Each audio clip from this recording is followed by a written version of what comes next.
주님이 나의 방패가 되어 주신다. 나의 구원의 방패가 되어 주신다. 그렇다면 정말 여러분의 방패가 되어 주셨습니까? 다시 말하면 말씀이 나의 방패가 되어 주신 간증이 여러분의 삶의 곳곳에 나타나 있냐고요. 정말 말씀이 실제가 되어 경험한 간증이 여러분의 삶에 있느냐고 여쭤보는 거예요. 우리가 아멘은 하지만 정말 하나님의 말씀이 나의 삶의 방패가 되어 주셨는가 생각해보면 떠오르지 않는 분들이 많으시고, 이유는 간단해요. 말씀대로 살아보지 않았기 때문이죠. 데이비 플랫 목사님이 외치는 것처럼 우리가 정말 말씀으로 삶을 살아보아야 주님의 말씀이 우리의 삶의 방패가 되어주시는 인생을 경험하게 되는 거예요. 아무것도 하지 않고 말씀대로 살아보지 않고 주님 나의 방패가 되어주세요. 여러분, 말도 안 되는 이야기죠.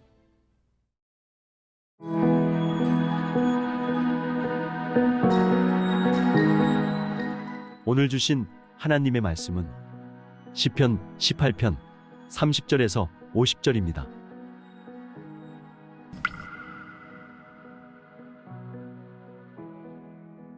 하나님의 도는 완전하고 여호와의 말씀은 순수하니 그는 자기에게 피하는 모든 자의 방패시로다. 여호와 외에 누가 하나님이며 우리 하나님 외에 누가 반석이냐. 이 하나님이 힘으로 내게 띠띠우시며 내 길을 완전하게 하시며 나의 발을 암사슴 발 같게 하시며 나를 나의 높은 곳에 세우시며 내 손을 가르쳐 싸우게 하시니 내 팔이 놋 활을 당기도다. 또 주께서 주의 구원하는 방패를 내게 주시며 주의 오른손이 나를 붙들고 주의 온유함이 나를 크게 하셨나이다. 내 걸음을 넓게 하셨고 나를 실족하지 않게 하셨나이다. 내가 내 원수를 뒤쫓아가리니 그들이 망하기 전에는 돌아서지 아니하리이다. 내가 그들을 쳐서 능히 일어나지 못하게 하리니 그들이 내 발 아래에 엎드러지리이다. 주께서 나를 전쟁하게 하려고 능력으로 내게 띠띠우사 일어나 나를 치는 자들이 내게 굴복하게 하셨나이다.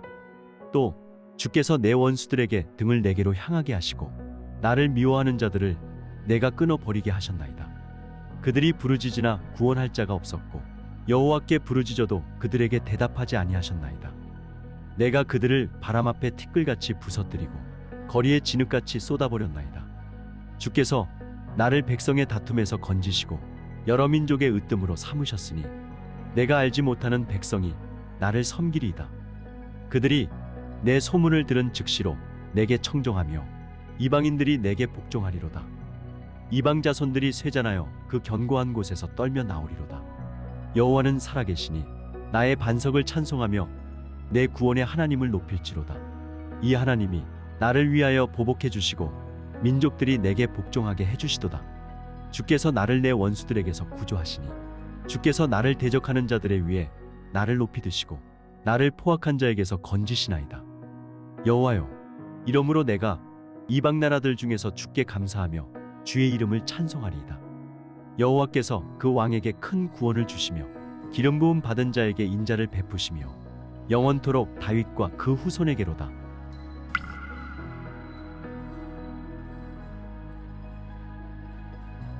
이 말씀은 오늘 우리에게 주시는 살아계신 하나님의 말씀입니다.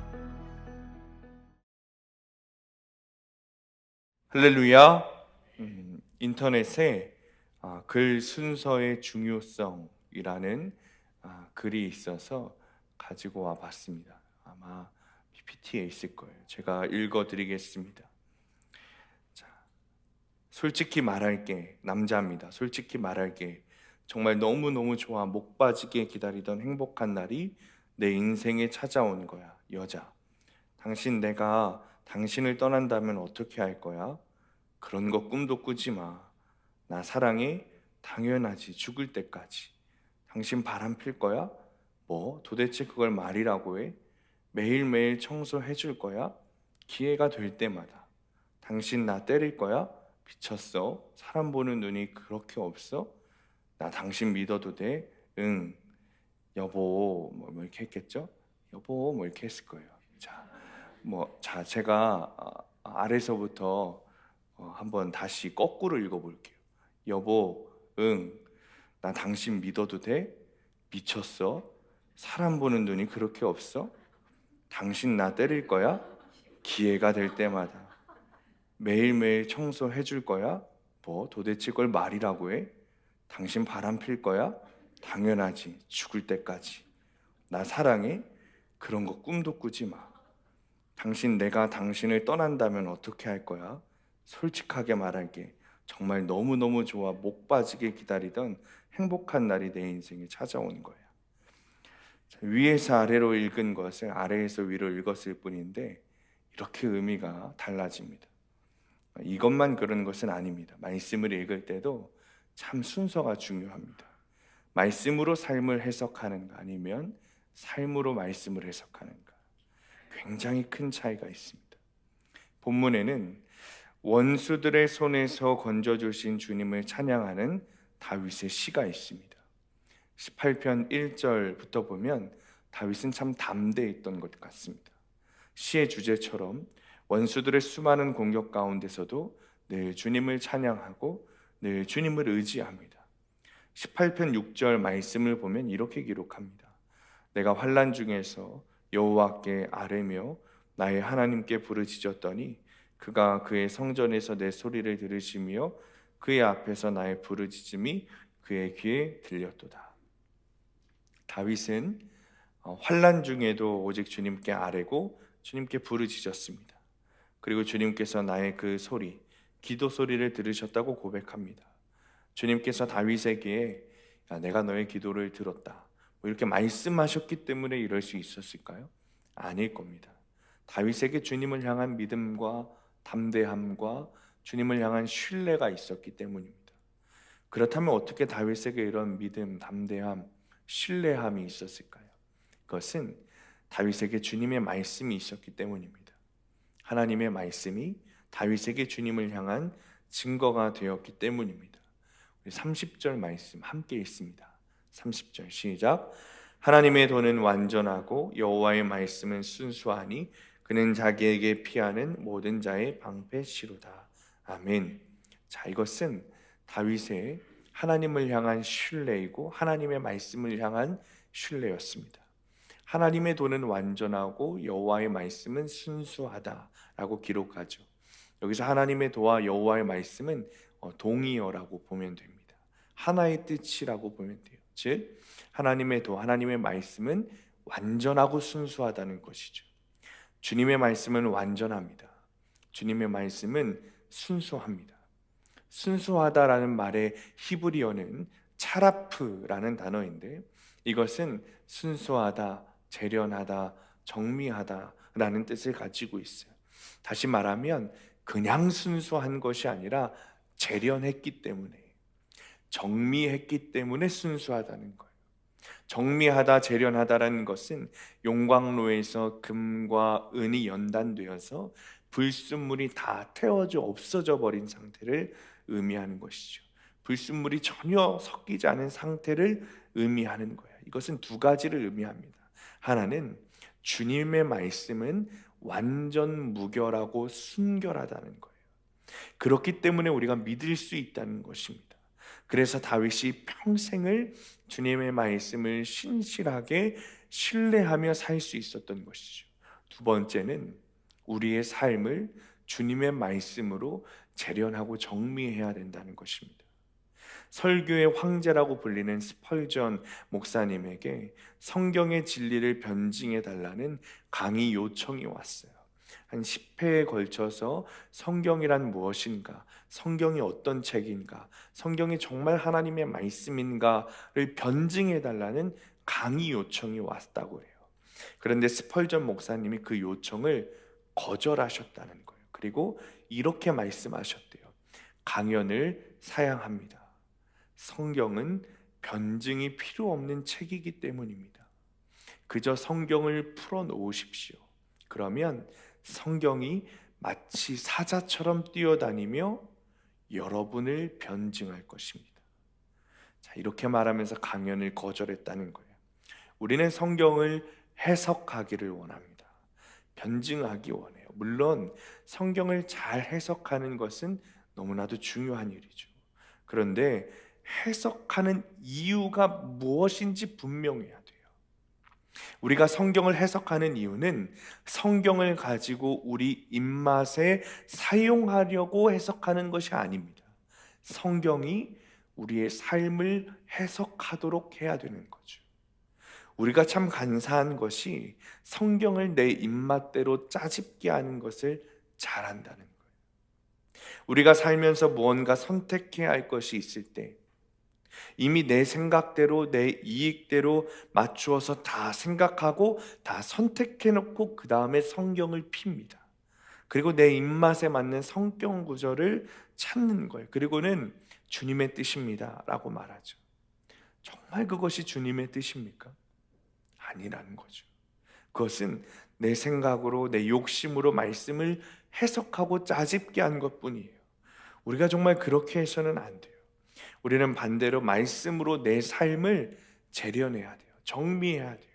말씀으로 내 생각을 해석하고 내 삶을 해석해야 되는 거죠. 어떤 문제가 있을 때, 어떤 고난이 있을 때, 또는 어떤 선택의 갈림길에 우리가 서 있을 때 나에게 무엇이 이익이 될까 내 생각으로 먼저 판단하는 것이 아니라 말씀으로 그것을 들여다봐야 되는 거예요. 말씀으로 내 상황과 내 선택지, 그 갈림길을 들여다보아야 하는 것이죠. 우리에게 한 성도님이 사업을 하시는데 직원이 회사 안팎으로 어렵게 하는 거예요. 가장 큰 문제는 여기저기서 돈을 빌려 쓰기 시작했다는 거죠. 그런데 돈을 빌려준 대부업체가 그 사람에게는 돈을 못 받겠으니까 이 돈 받을 곳은 이 사람이 다니는 우리 성도님 회사 말고는 없겠다고 생각했어요. 그래서 성도님 회사에다가 우리 성도님 회사에다가 돈을 달라고 계속해서 독촉 전화를 하고 찾아오기까지 하는 거죠. 그래서 여러 번 그 직원에게 돈을 빌린 그 직원에게 권면을 했는데도 듣지 않는 거예요. 계속 독촉 전화가 와요. 그러니 일을 하기가 어렵다는 거죠. 여러분, 우리가 이런 상황이라면 어떻게 했을까요? 그 직원을 내쫓는 것이 가장 좋은 방법일 거예요. 그리고는 주님이 주신 말씀에 3번 권면하고 말을 안 들으면 상종하지 말라 하셨으니 내가 그렇게 했습니다 라고 할 거예요. 말씀으로 내 상황을 해석한 것이 아니라 나의 이익을 위해서 말씀을 짜집게 한 거죠. 말씀으로 상황을 해석한 게 아니라 상황으로 그냥 말씀을 해석한 거예요. 근데 이 성도님이 그렇게 하지 않으셨어요. 상황으로 말씀을 짜집게 한 것이 아니라 말씀으로 상황을 해석하기 시작했어요. 말씀을 묵상하시더니 말씀으로 상황을 이렇게 해석합니다. 주님이 나에게 이 사람을 살리는 적용을 하라고 하시는 거구나. 이 사람에게 복음을 전하게 하시려는 거구나 생각했어요. 해석한 거예요. 그리고 그 돈을 본인이 갚아주기로 결정했어요. 이 사람 예수 믿게 하기 위해서, 이 사람 구원시키기 위해서는 내가 돈을 갚아주는 것밖에는 방법이 없겠다는 결론이 난 거예요. 예수님이라면 그렇게 하셨겠다라고 생각한 거죠. 여러분, 믿어지십니까? 이런 적용을 할 수 있다는 것이 믿어지십니까? 그렇게 적용하기로 마음 먹은 날 대부업체에서 전화가 왔는데 이자를 줄여주겠다는 전화가 왔대요. 그리고 그 돈을 정말로 갚아주었어요. 제가 알기로는 이뿐만 아니라 여러 가지 말씀의 적용들을 하시는 걸로 알고 있습니다. 다 나의 이익을 위해서 하는 것이 아니라 정말 주님이 원하시는 것이 무엇인가 말씀으로 상황을 해석하고 계시는 거죠. 그리고 그 적용을 통해 복음을 전하려고 애쓰는 모습들을 보았어요. 반대로 내 삶이 잘 되지 않을 때도 그렇습니다. 어려움이 닥쳤을 때, 고난이 닥쳤을 때 우리는 종종 주님을 원망하죠. 주님 도대체 왜 그러세요? 내가 뭘 잘못했다고 그러세요? 왜 내 삶은 이 모양 이 꼴이죠? 정말 아닌 것 같습니다 라고 주님을 원망할 때가 있어요. 그러나 말씀으로 해석하면 지금 나에게 주신 이 상황이 100% 오르신 주님이 주신 100% 오르신 상황임을 깨닫게 되는 거예요. 우리가 아무도 모르는 곳에 여행을 갔다고 생각해 봅시다. 그런데 마침 위험해 보이고 거친 숲이 나타났어요. 그러면 우리는 반드시 가이드를 고용할 거예요. 이 가이드는 이 숲을 많이 다녀보았고 여러 무리들을 인도해 보았어요. 한 번도 길을 잃은 적 없는 노련한 가이드예요. 그러면 우리는 그 가이드의 인도에 따라 그 숲을 여행하게 될 것입니다. 많은 시간 함께 숲을 헤쳐나갔는데 어느 정도 시간이 흐른 후에 갈림길이 생겼어요. 그리고 가이드가 말하기를 우리는 오른쪽으로 가야 됩니다 라고 말했어요. 그런데 내가 이리저리 주변을 살펴보니 내 생각에는 왼쪽으로 가는 게 맞는 것 같은 거예요. 그러면서 가이드에게 이렇게 말하죠. 나는 당신이 이 숲을 종종 다녔고 많은 무리를 여러 번 인도했다는 사실을 압니다. 그래서 당신의 판단을 존중합니다. 그런데 지금 내가 볼 때는 오른쪽이 아니라 왼쪽이 맞는 것 같아요. 이성적으로 판단할 때 왼쪽이 맞는 것 같아요. 물론 당신은 이 숲을 많이 다녀보았고 사람들을 많이 인도했지만, 그리고 나는 전혀 경험이 없지만, 그래서 내 이성과 판단력이 틀릴 수도 있겠지만 저의 생각과 판단력은 늘 나를 인도해주는 안전한 인도자였습니다. 최고의 가이드였습니다. 그래서 내가 그것을 포기할 수 없습니다. 이렇게 말하고 왼쪽 길로 갔어요. 그런데 한 2km쯤 갔을 때 건널 수 없는 늪이 나타나서 다시 돌아와서 가이드가 말한 대로 오른쪽 길로 갑니다. 그리고 가이드와 나는 다시 이런저런 길을 함께 갔어요. 그런데 얼마 후에 다시 갈림길을 만났어요. 이번에는 가이드가 왼쪽 길로 가야 한다는 거예요. 그런데 이번에도 나의 감각을 통해서 살펴볼 때 오른쪽 길이 맞는 것 같은 거예요. 그래서 다시 이렇게 말하죠. 나는 당신의 판단력을 신뢰하지만 이번에는 내 인성적으로 분석해 볼 때 오른쪽 길이 맞다고 판단됩니다. 내가 오류를 범할 수도 있지만 그럼에도 나의 이성과 판단은 나의 최고의 안내자입니다. 이렇게 말하고 내가 생각한 왼쪽 길로 갔어요. 그런데 한 1km쯤 갔을까? 거대한 바위에 가로막혀 다시 돌아와 가이드가 말한 길로 갔어요.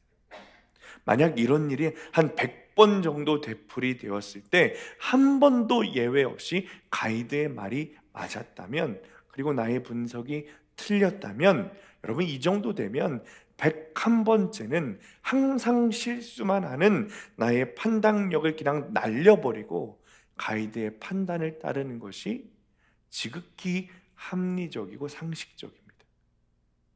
사랑하는 성도님들, 하나님의 말씀은 이 땅에 존재하는 모든 이들에게 단 한 번도 틀린 적 없는 가이드의 역할을 해오셨습니다. 우리에게 주신 하나님의 말씀은 재련되고 정리되어 있습니다. 너무나도 순수하고 완전하다는 거예요. 옥스퍼드 주석에 보면 이렇게 기록하고 있어요. 주님의 말씀은 믿을만하다. 이 표현이 별로 저는 마음에 들지는 않지만 주님의 말씀은 그만큼 완전하고 순수하다는 거예요. 그러니 우리는 우리의 상식적 판단이 아니라 주님의 말씀을 따라야 하는 거예요. 우리의 상황으로 말씀을 해석하는 것이 아니라 말씀으로 우리의 상황을 해석해야 되는 거예요. 내 상황을 보고 주님께 대들면서 주님께 손가락질하면서 주님 도대체 왜 그러세요? 하는 것이 아니라 말씀으로 겸손히 내 삶을 보아야 되는 거예요. 하나님의 말씀이 아니라 우리의 이성으로 생각하고 판단하면 우리는 매번 다시 돌아와 하나님의 말씀이 지시하는 길로 갈 수밖에 없습니다. 이제 우리는 나의 판단력과 주님의 판단이 상충하면 나의 이성적 판단을 내려놓아 버리고 과감히 포기하고 성경의 판단을 따르는 지혜를 발휘해야 합니다. 우리가 말씀을 묵상하고 더 깊이 주님을 알게 되면 여러분 이런 판단이 서는 날이 있으실 거예요. 하나님께서는 나보다 더 많이 아신다. 내가 볼 때 그분이 틀린 것 같지만 그럼에도 불구하고 주님이 옳으실 것이다. 주님은 100% 옳으신 분이기 때문이다. 여러분 이런 생각이 나를 사로잡는 순간이 있다면 그때가 내 인생에서 가장 중요한 발견을 한 순간일 것입니다. 누가복음 16장에 세상을 떠난 부자에 대한 아주 무서운 이야기가 있죠. 부자가 지옥에서 눈을 들어 올려보니 저 멀리 아브라함 품에서 거진 나사로가 안겨있는 것을 보았어요. 이 땅에서 그토록 사치스럽게 살았던 부자는 오히려 지옥에서 그의 혀를 서늘하게 할 물 한 방울을 기대고 있는데 그것마저도 나에게 허락되지 않는다는 것을 안 이 부자는 복음 전도자로 바뀌어 이렇게 말합니다.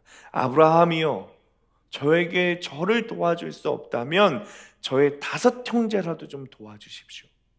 이 나사로를 그들에게 보내서, 아버지의 집에 보내서 그들에게 말을 좀 하게 해주십시오. 그럼 그들이 하나님의 말씀 믿을 겁니다. 그들이 주의 말씀을 따를 겁니다. 그들이 회개할지도 모릅니다. 그러자 아브라함이 이렇게 말하죠. 모세와 선지자의 말을 들으면 된다. 너희 형제들도 모세와 선지자의 말을 들으면 된다. 부자가 다시 간청해, 아브라함이여, 제발 나사로를 나의 형제들에게 보내주십시오. 죽었던 사람이 다시 살아나서 이야기하면 그들은 분명히 하나님의 말씀을 들을 겁니다. 그러자 아브라함이 이렇게 대답하죠. 그들이 모세와 선지자를 통해 주신 이 성경, 기록된 말씀을 듣지 않는다면 죽은 자가 살아와서 말한다고 할지라도 믿지 않을 것이다. 이 말은 부정적인 뜻이 아니라 여러분, 말씀이면 충분하다는 뜻입니다. 말씀은 완전하고 순수하기 때문에 나를 구원하는데, 나의 인생과 나의 모든 것을 인도하고 주관하시는데 충분하다는 뜻입니다. 자, 적용 질문입니다. 내 욕심을 위해 말씀을 사용한 적은 없습니까? 말씀으로 해석된 내 삶의 상황과 고통은 무엇입니까? 고난은 무엇입니까? 몇 년 전에 시작된 코로나로 사회가 많이 바뀌었죠. 교회도 많이 바뀌었어요. 가장 많이 바뀐 게 뭐냐면 많은 교회가, 거의 모든 교회가 영상을 사용하기 시작했다는 거예요. 그리고 설교를 유튜브에 올리기 시작했다는 거죠. 안타까운 것은 여전히 공동체 예배를 드리지 못하고 회복하지 못하고 영상으로만 예배 드리는 분들이 있는데 참 안타까운 마음이 있어요. 그럼에도 불구하고 우리 교회가 회복되고 부흥하고 있는 것은 참 감사한 일이죠. 여러분들 중에 여전히 예배 회복하지 못하고 영상으로 예배 드리는 분들이 있다면 가능하면 권면하셔서 다시 공동체 예배로 와야 된다고 인도해 주시면 참 좋겠습니다. 많은 교회들이 유튜브를 시작하고 설교를 올리면서 변화된 것 중에 하나가 무엇이냐면 성도들이 지역에 이사 왔을 때 가장 먼저 하는 것이 유튜브로 그 교회를 검색해 본다는 거예요. 이 지역에 있는 교회를 싹 둘러보고 어떤 교회가 있나 둘러보고 교회 유튜브를 검색해서 들어가서 설교를 들어본 다음에 교회로 오신다는 거죠. 저희 교회도 새가족들 등록하실 때 여쭤보면 유튜브 보고 오셨다는 분들이 굉장히 많아요. 저번에는 어떤 분도 있었냐면 한 할머니 권사님이요. 유튜브 하실 것 같지가 않아요. 정말 연세가 많으신 할머니 권사님이 있는데 등록하시면서 하시는 말씀이 자녀들이 이 지역에 있는 교회 유튜브 영상을 다 들어보고 우리 교회 등록해야 된다 그래서 등록하셨대요. 개 중에 한 젊은 성도님이 우리 교회 등록하시는데 제가 어떻게 오셨냐고 여쭤보니까 이번에도 유튜브 영상을 통해서 오셨다는 거예요. 근데 참 인상 깊은 이야기를 했습니다. 목사님 설교를 듣는데 제 마음이 너무 불편했습니다.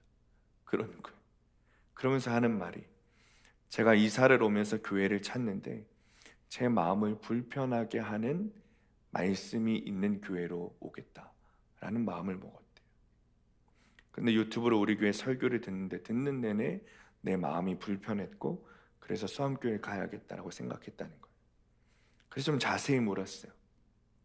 그랬더니 그분이 모태신앙인데 늘 내 마음에 드는 말씀, 내 마음에 드는 교회에서 신앙생활을 했다는 거예요. 근데 어느 날 보니까 자기 믿음과 신앙은 전혀 자라지 않고 있었다는 거죠.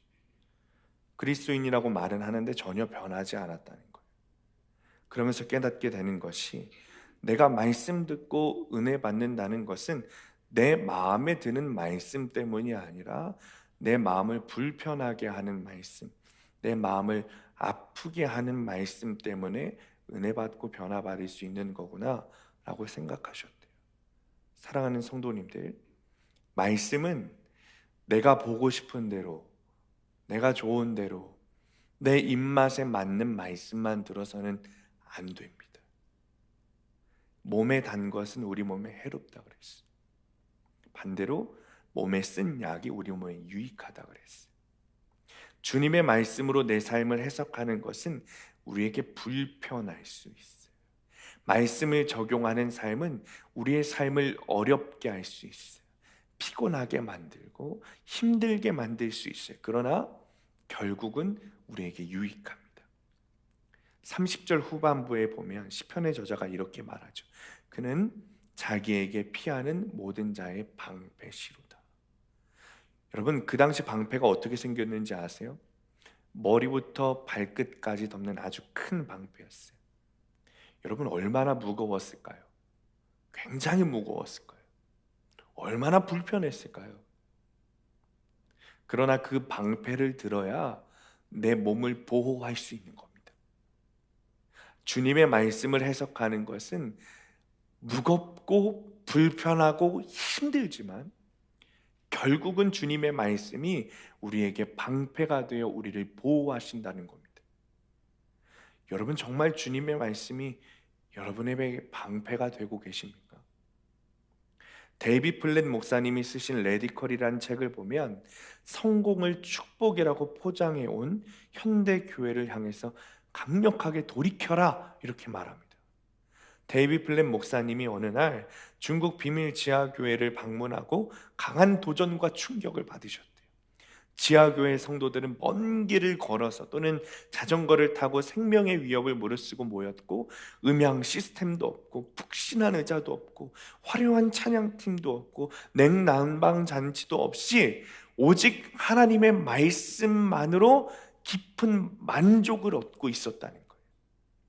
그리고 미국에 돌아가서 자기 교회를 보니까 완전 오페라 하우스 같은, 정말 오페라 극장 못지않은 조명 시설을 자랑하는 대강당에서 교인들이 수천만 원씩 하는 자동차를 타고 와서 예배를 드리고 있었다는 거죠. 그리고 이렇게 생각했대요. 자신의 교회 교인들이 말씀만 있으면 더 바랄 것이 없다고 생각할까? 정말 그렇게 생각할까? 만약 멋진 음악이나 푹신한 의자를 치워버리면 어떻게 될까? 스크린을 떼어버리고 무대 장식을 다 없애버린다면 어떻게 될까? 에어컨을 끄고 편의시설을 모두 철거하면 어떻게 될까? 그래도 성도들이 정말 말씀을 사모하는 한결같은 마음으로 예배당으로 몰려올까? 그래서 데이비 플랫 목사님이 금요일 저녁 6시부터 자정까지 모든 시설을 다 떼어버리고 오직 성경 말씀만 공부하며 기도하는 모임을 열기로 하고 교인들을 초청했어요. 얼마나 모일까 가슴 졸이고 있는데 첫 번째 모임에 무려 1000여 명의 사람들이 몰려왔대. 무릎에 성경을 올려놓고 하나님이 어떤 분이시고 그분이 무엇이라고 말씀하시는지 자정이 넘도록 배우려는 사람들을 보면서 이 데이비 플랫 목사님이 한없이 감격스러우셨대요. 그것을 보고 성도들과 함께 도전했어요. 1년만이라도, 단 1년만이라도 복음으로만 철저히 살아보자. 정말 말씀이 살아가라고 하는 대로 살아보자. 말씀으로 내 삶을 해석하고 말씀이 주는 적용대로 한번 살아보자. 목사님은 자신과 성도들이 세상적인 성공을 쫓는 것보다 주님의 명령에 순종하는 삶이 과연 가능한지 점검해 보고 싶었던 거예요. 그래서 1년이라는 시간이 그렇게 지났어요. 그리고 레디컬이라는 책에 이 실험으로 자신뿐만 아니라 실험에 동참한 모든 교인들의 신앙과 인생이 뿌리채 변했다고 기록하고 있습니다. 그리고 이 책을 통해서 전 세계 독자들에게 예수 그리스도의 복음을 따라 살라, 정말 말씀하신 대로 기록된 말씀대로 살아보라. 그래야 그리스도인으로 사는 것이 무엇인지 경험하게 된다 라고 도전하고 있어요. 하나님의 말씀이 정말 여러분의 방패가 되어 주셨습니까? 그런 삶을 정말 살아보셨습니까? 35절에 이렇게 말하죠. 또 주께서 주의 구원하는 방패를 내게 주시며 주의 오른손이 나를 붙들고 주의 온유함이 나를 크게 하셨나이다. 말씀에 이렇게 기록되고 있는 거예요. 주님이 나의 방패가 되어 주신다. 나의 구원의 방패가 되어 주신다. 그렇다면 정말 여러분의 방패가 되어 주셨습니까? 다시 말하면 말씀이 나의 방패가 되어 주신 간증이 여러분의 삶의 곳곳에 나타나 있냐고요. 정말 말씀이 실제가 되어 경험한 간증이 여러분의 삶에 있느냐고 여쭤보는 거예요. 우리가 아멘은 하지만 정말 하나님의 말씀이 나의 삶의 방패가 되어 주셨는가 생각해 보면 떠오르지 않는 분들이 많으실 거예요. 이유는 간단해요. 말씀대로 살아보지 않았기 때문이죠. 데이비 플랫 목사님이 외치는 것처럼 우리가 정말 말씀으로 삶을 살아보아야 주님의 말씀이 우리의 삶의 방패가 되어주시는 인생을 경험하게 되는 거예요. 아무것도 하지 않고 말씀대로 살아보지 않고 주님 나의 방패가 되어주세요. 여러분, 말도 안 되는 이야기죠. 마크 트웨인이라는 작가가 있습니다. 톰 소여의 모험, 허클베리 핀, 왕자의 거지 등 세계적으로 유명한 소설을 쓴 작가예요. 미국에서는 문학의 아버지라고 추앙받는 사람이에요. 이보다 더 인문학적으로 뛰어난 사람이 없다라고 아주 표현되는 사람이에요. 어느 날 마크 트웨인이 공원에서 성경을 읽고 있었어요. 한 청년이 마크 트웨인을 보고 다가왔어요. 그리고 이 마크 트웨인이 성경을 읽는 모습에 의아했던 거죠. 세계적인 문학가 선생님께서 성경을 읽고 계실 줄은 몰랐네요. 선생님, 성경의 모든 말씀을 이해하십니까? 그러자 마크 트웨인이 빙그레 웃으며 말했대요. 성경을 이해한다는 것은 어려운 일입니다. 그러나 제가 마음 아픈 것은 이해할 수 없는 말씀 때문이 아니라 알고 있는 말씀조차 삶에 적용시키지 못하고 있다는 겁니다. 여러분, 우리 강단 앞에 보면 이렇게 적혀있죠.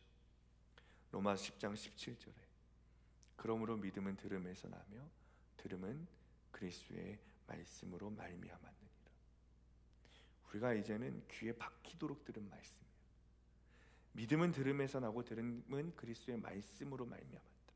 정말 주님의 말씀이 내 귀에 들리고 내 영혼에 들려야 우리에게 믿음이 생긴다는 거죠. 그래야 내가 그리스도인답게 살 수 있다는 거예요. 그래야 변하게 된다는 거예요. 우리가 신앙생활하면서 고민하는 것이 이거예요. 왜 변하지 않을까? 왜 신앙생활을 저렇게 오래 하고 저렇게 열심히 하는데 사람이 변하지 않을까? 말씀대로 사는 것이 아니라, 말씀으로 내 삶을 해석하는 것이 아니라 내 기특한 대로 살고 내 기특한 생각대로 신앙생활을 해왔기 때문이죠. 저에게도 이 문제가 가장 큰 고민이었어요. 나는 모태신앙이라고 하는데, 예수님을 알기는 아는데 내 삶을 내가 너무 잘 아니까, 내 마음에 있는 내 영혼의 상태를 내가 너무 잘 아니까 그것이 고민되는 거예요. 나는 모태신앙인데 왜 믿음이 없을까? 나는 모태신앙인데 왜 변화되지 않을까? 예수님을 안다고 말하는데 주의를 한 번도 범한 적이 없는데 왜 그리스도인답게 살지 못하고 내 안에 믿음이 없을까? 그게 고민이었어요. 사역을 시작하면서는 더 고민됐어요. 왜 저 장로님 변하지 않을까? 왜 저 권사님 변하지 않을까? 왜 저 집사님 변하지 않을까? 직분 다 받았는데 왜 진짜 그리스도인은 아닐까? 그것의 답을 이 로마서 10장 17절에서 찾은 거예요. 말씀대로가 아니라 내가 생각한 대로, 내가 기특하게 생각한 대로 신앙생활했기 때문이죠. 그것은 신앙생활한 게 아니죠. 그냥 내 생각대로 그냥 사교 활동하는 거죠. 우리에게 혹시 나는 이미 구원받았으니 말씀은 필요 없다, 내 마음대로 살아도 된다 라는 마음이 가지신 분이 있다면 당장 돌이켜야 돼요. 우리 교회가 큐티를 시작하고 구속사의 말씀을 전하기 시작하면서 저에게 찾아오시는 분들이 많았어요. 목사님, 구속사의 말씀 그만 듣고 싶습니다. 이미 다 들었던 말씀이에요. 죄 이야기 그만 좀 듣고 싶습니다. 이런 분들도 있었어요. 큐티 하는 거 예전에 다 해봤습니다. 그런데 안 변합니다. 누가 변했습니까? 중고청 그리고 교회 학교에서도 큐티를 시작하고 듣는 이야기가 똑같았어요. 아이들이 교회에 붙어 있으려면 이런저런 재미도 있어야 되고 여러 가지 프로그램들이 있어야 되지, 큐티만 해가지고 뭐 되겠습니까? 라는 이야기를 초반에만 해도 엄청 많이 들었습니다. 비판하고자 하는 말이 아니에요. 오히려 죄송스러운 마음 때문이에요. 말씀 묵상을 제대로 하면 어떤 일이 일어나는지 모르기 때문에 저에게 하신 말씀이라고 생각해요. 목회자들이 제대로 가르치지 못했기 때문에 이런 말씀들을 하셨고, 그래서 그동안 변화 없는 신앙생활을 하셨다는 것이 저에게는 너무 마음이 아팠어요. 한 사람의 목사로서 정말 죄송한 일입니다.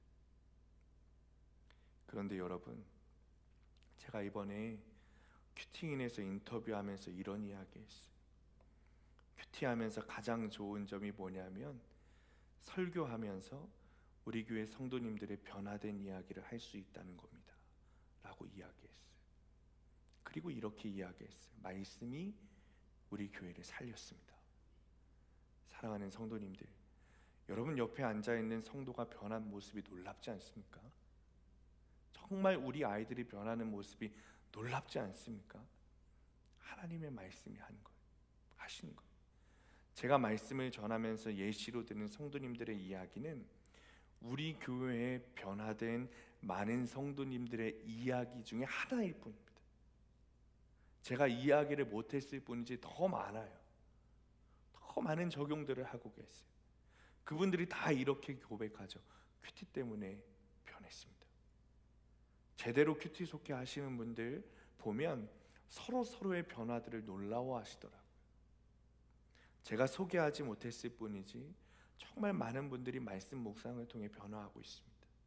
진짜 믿음이 무엇인지, 진짜 신앙생활이 무엇인지 깨달았고 있어요.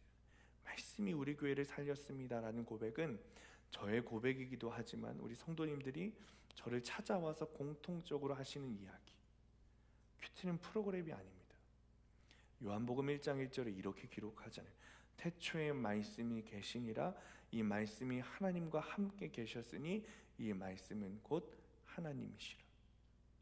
여러분, 주님께서 주신 이 기록된 말씀이 하나님이시라고 분명하게 말하는데 어떻게 큐티가 프로그램이 될 수 있겠어요?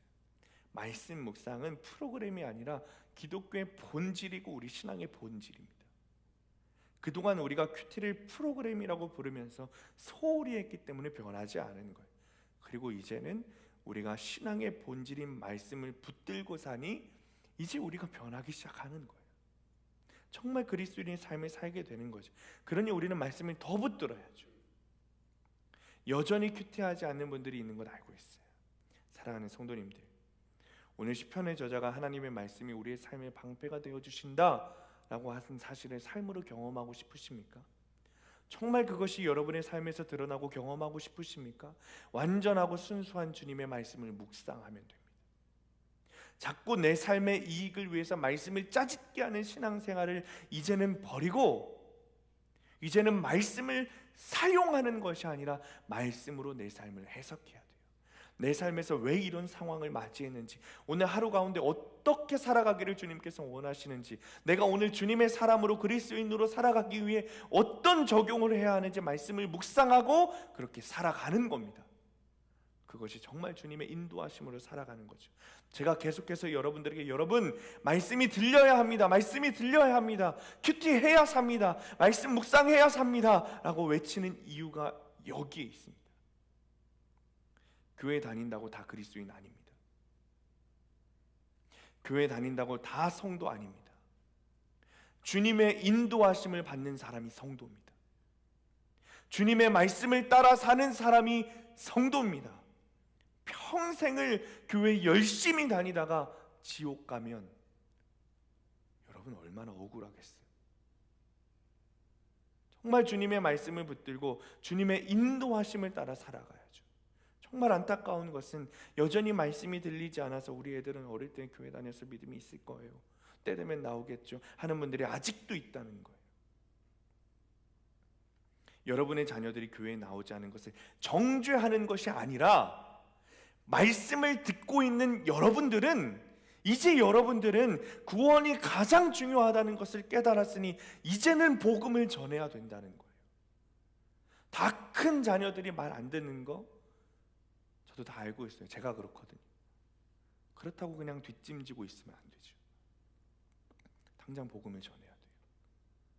여러분의 자녀들이 세상에서 잘 되고 있는 것이 주님께서 그들을 보호하고 계신 것이 아닙니다. 세상에서 잘 되고 평탄하게 걷다가 예수 믿지 않고 죽는 것이 가장 큰 저주입니다. 언젠가 우리 교회 한 권사님이 이렇게 고백하셨다고 말씀드린 적 있죠. 목사님, 이제는 우리 자녀들이 예수만 믿을 수 있으면 우리 자녀들에게 폭풍우 같은 고난을 달라고 기도하고 있습니다. 부모가 자녀에게 고난을 달라는 기도를 할 수 있습니까? 할 수 있는 것이 아니에요. 그런데 구원이 가장 중요하다고 믿고 말씀으로 내 삶을 해석해 보니 그것이 깨달아지는 거죠. 그러니 그렇게 기도할 수 있는 거예요. 오늘 말씀처럼 하나님의 말씀은 완전하고 여호와의 말씀은 순수하니 그는 자기에게 피하는 모든 자들에게 방패시로다. 여러분, 세상에서 잘 되고 세상에서 돈 많이 벌고 명예 얻고 권력 얻고 지위를 많이 갖는 것이 방패를 갖는 것이 아니라 주님의 말씀을 묵상하고 완전하고 순수하신 주님의 말씀 안에서 살고 주님의 말씀에 인도함을 받는 것이 주님께서 나의 방패 되어 주시는 삶입니다. 주님의 보호하심 아래 거하는 삶이에요. 여러분, 저에게는 이런 기대가 있습니다. 우리 교회 몇몇의 성도들이 큐티를 통해 말씀을 적용하며 우리 교회가 변하기 시작했어요. 교회가 밝아지고 그들을 보는 것을 통해 또 다른 성도들이 변하기 시작했어요. 그리고 주님 안에서 사람 변하는 거구나, 말씀 안에서 정말 사람 변하는구나 깨닫기 시작했고, 깨닫기 시작한 그들이 또다시 말씀 묵상을 시작하고 변화들이 일어나죠. 그렇게 몇몇의 사람들이 시작한 것으로 우리 교회에 이런 변화들이 있는데, 우리 교회 모든 성도들이 매일 아침 말씀을 묵상하고 말씀이 주신 적용을 하려고 부단히 애쓰고 말씀대로 살려고 한다면, 우리 지역이 어떻게 변할까? 이 안산이 어떻게 변할까? 이 수암이 어떻게 변할까 하는 기대가 저에게 있어요. 사랑하는 성도님들, 말씀 안에서 사람은 변하게 되어 있습니다. 적용 질문입니다. 정말 그리스도인답게 큐티하며 말씀의 인도함 받고 있습니까? 말씀이 내 삶의 방패가 되어주고 있습니까? 그렇다면 어떤 간증이 있습니까? 그렇지 않다면 왜 변하지 않는 것입니까? 사랑하는 성도님들, 주님의 말씀은 완전하고 순수합니다. 그 말씀에 우리의 삶을 재련해야 돼요. 우리말로 다시 이야기하면 말씀으로 우리의 삶을 해석해야 됩니다. 자꾸 우리의 삶의 이익을 위해 말씀을 짜집게 하거나 사용하는 일을 이제는 좀 그치세요. 말씀을 묵상하고 오늘 나에게 어떤 삶을 살기를 원하시는가, 내가 오늘 적용하기를 원하시는 말씀은 무엇인가 깨닫고 순종하는 거예요. 그 말씀이 우리를 변하게 되어 있어요. 그 말씀이 그리스도인다운 삶을 살게 합니다. 그 말씀으로 내 가족에게도 구원의 기회가 찾아오는 거예요. 이번 한 주간도 말씀 묵상 꼭 하시고 말씀대로 살아가시기를, 그래서 주님의 말씀이 내 삶의 방패가 되어주시는 놀라운 경험을 하게 되시기를 간절히 축원합니다.